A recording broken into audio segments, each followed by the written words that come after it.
અંગ્રેજી ગ્રામર આ શબ્દ સાંભળતા જ મગજમાં નિયમોની એક લાંબી લિસ્ટ આવી જાય છે, ખરું ને?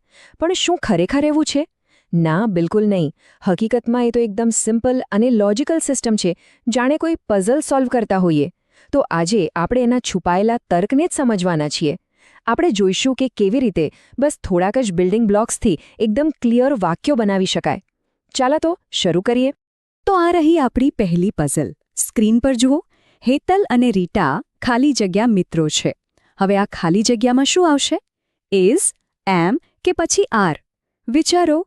જવાબ એકદમ સહેલો છે, અને આ જવાબ આપણને સીધા અંગ્રેજી વાક્યના પહેલા અને સૌથી અગત્યના નિયમ તરફ લઈ જશે. અને હા, કોઈ ચિંતા કરવાની જરૂર નથી હો. અહીં કોઈ ટેસ્ટ નથી ચાલી રહી કે જવાબ સાચો પડ્યો કે ખોટો. આપણો હેતુ તો ગ્રામરને એક ગોખણપટ્ટીવાળી છાપમાંથી બહાર કાઢીને એક મજાની રમત જેવું બનાવવાનો છે.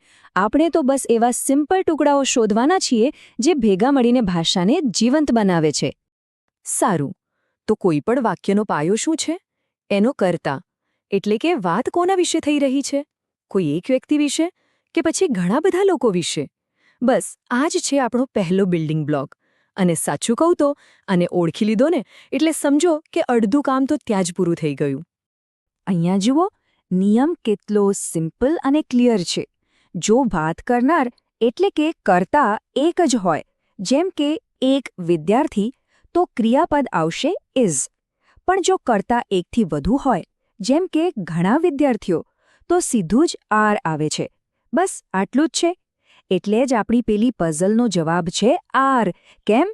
કારણ કે હેતલ અને રીતા બે વ્યક્તિઓ છે. સિમ્પલ. અને આ કોષ્ટક જુઓ, આ તો જાણે એકદમ હેન્ડી ગાઈડ જેવું છે. અમુક સર્વનામની જોડી તો સમજી લો કે પહેલેથી જ ફિક્સ છે. જેમ કે હી અને શી સાથે હંમેશા ઇઝ આવે, વી અને દે સાથે હંમેશા આર, અને આઈ એ તો ખાસ છે. એની પોતાની એક અલગ જ ઓળખ છે, એમ. હવે આ આઈ એમ વાળો નિયમ યાદ રાખવા માટે આ વાક્ય એકદમ પરફેક્ટ છે. I am the king of the forest. બસ આ યાદ રાખી લો. જ્યારે પણ આઈ એટલે કે હું વર્તમાન કાળમાં પોતાની વાત કરે ને, ત્યારે એમ એનો સાથ ક્યારેય છોડતું નથી. તો આપણો પહેલો બ્લોક કોણ હવે એકદમ પાક્કો થઈ ગયો છે, ખરું ને? ચાલો, તો હવે એ તો ખબર પડી ગઈ કે એક્શન કોણ કરી રહ્યું છે. પણ હવે બીજો સવાલ, એ એક્શન ક્યારે થઈ રહી છે? ભૂતકાળમાં થઈ ગઈ, અત્યારે વર્તમાનમાં થઈ રહી છે, કે પછી ભવિષ્યમાં થવાની છે? આ છે આપણો બીજો અને એટલો જ ઇમ્પોર્ટન્ટ બિલ્ડિંગ બ્લોક.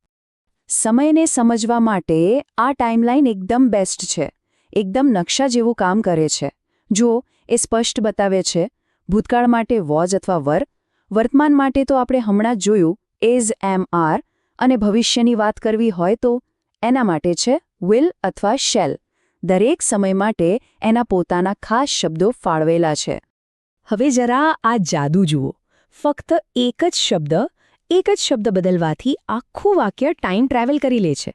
ઇઝ કહીએ એટલે વાત છે આજની, વોઝ લગાવી દઈએ એટલે વાત ગઈકાલની થઈ ગઈ, અને વિલગો મૂકીએ એટલે સીધા ભવિષ્યમાં, આવતીકાલમાં પહોંચી જવાય. કેટલી સરળતાથી આપણે વાક્યને ભૂતકાળમાંથી ભવિષ્યમાં મોકલી શકીએ છીએ, નહીં? ઓકે, તો આપણી પાસે હવે કોણ અને ક્યારે આ બે મોટા બ્લોક્સ તો તૈયાર છે. હવે વારો છે પહેલી નાની-માની પણ ખૂબ જ જરૂરી વિગતો ઉમેરવાનો. એવી વિગતો જે વાક્યને કમ્પ્લીટ અને એકદમ સ્પષ્ટ બનાવે. આ છે આપણા છેલ્લા ટુકડા, જે આપણા વાક્યને સરસ રીતે પોલિશ કરવાનું કામ કરશે. પહેલા વાત કરીએ આર્ટિકલ્સની, એટલે કે એ, એન અને ધ. આમ તો આ બહુ નાના શબ્દો છે, પણ એ બહુ મોટો ઈશારો કરે છે. એ બતાવે છે કે જે વસ્તુની વાત થઈ રહી છે એ કોઈ પણ સામાન્ય વસ્તુ છે કે પછી કોઈ ખાસ, ચોક્કસ વસ્તુ છે. આ ઉદાહરણ જુઓ એટલે બધું પાણી જેવું સાફ થઈ જશે. જ્યારે આપણે કહીએ અ બાસ્કેટ, તો એનો મતલબ છે કે દુનિયાની કોઈ પણ ટોપલી હોઈ શકે. પણ જ્યારે આપણે કહીએ ધી આન્સર, તો એનો મતલબ છે કે એ જ ચોક્કસ જવાબ જેની આપણે વાત કરી રહ્યા છીએ. તો મુદ્દો બસ આટલો જ છે. અ એટલે જનરલ, ધ એટલે સ્પેસિફિક, સામાન્ય અને ખાસ. ચાલો હવે વાત કરીએ પ્રેપોઝિશન્સની. આ શબ્દોને તમે વાક્યના જીપીએસ સમજી શકો છો. સાચે જ, એ આપણને બતાવે છે કે કોઈ વસ્તુ ક્યાં છે, ક્યારે છે, કઈ દિશામાં છે અને સૌથી અગત્યનું એ વાક્યના અલગ અલગ ભાગોને એકબીજા સાથે જોડીને એક પૂરો અર્થ બનાવે છે. જરા જુઓ તો આ નાના નાના શબ્દો કેટલું બધું કહી જાય છે. ઇન, એટ, ઓન, બસ આવી નાની વિગતો ઉમેરાય ને એટલે તરત જ આપણી આંખ સામે એક ક્લિયર પિક્ચર બની જાય છે. વિચાર કરો, આ શબ્દો ના હોય તો વાક્યો કેટલા અધૂરા અને કન્ફ્યુઝિંગ લાગે ને. સરસ. તો આપણે ત્રણેય મુખ્ય બિલ્ડિંગ બ્લોક્સ ભેગા કરી લીધા છે. કોણ એટલે કે કર્તા, ક્યારે એટલે કે સમય, અને વિગતો એટલે કે નાની પણ જરૂરી ડિટેલ્સ. તો હવે આપણી પાસે એક આખી ટૂલકિટ તૈયાર છે. ચાલો ત્યારે હવે જોઈએ કે આ ટૂલકિટનો ઉપયોગ કરીને વાક્યો કેવી રીતે બને છે. અને આ રહ્યા એ 3 એકદમ સિમ્પલ સ્ટેપ્સ. સ્ટેપ 1, સૌથી પહેલાં નક્કી કરો કે વાત કોના વિશે છે. સ્ટેપ 2, પછી નક્કી કરો કે વાત ક્યાં સમયની છે. અને સ્ટેપ 3, છેલ્લે વાક્યને એકદમ ક્લિયર બનાવવા માટે જરૂરી વિગતો ઉમેરી દો. બસ થઈ ગયું કામ. બસ 3, ફક્ત 3 જ. કોઈ સેંકડો નિયમો યાદ રાખવાની માથાકૂટ જ નથી. જો આ 3 મેઇન બિલ્ડિંગ બ્લોક્સ મગજમાં બરાબર બેસી ગયા હોય તો પછી સ્પષ્ટ અને અસરકારક વાક્યો બનાવવાનું કામ એકદમ સહેલું થઈ જાય છે. અને આ એક વાત હંમેશા યાદ રાખવા જેવી છે.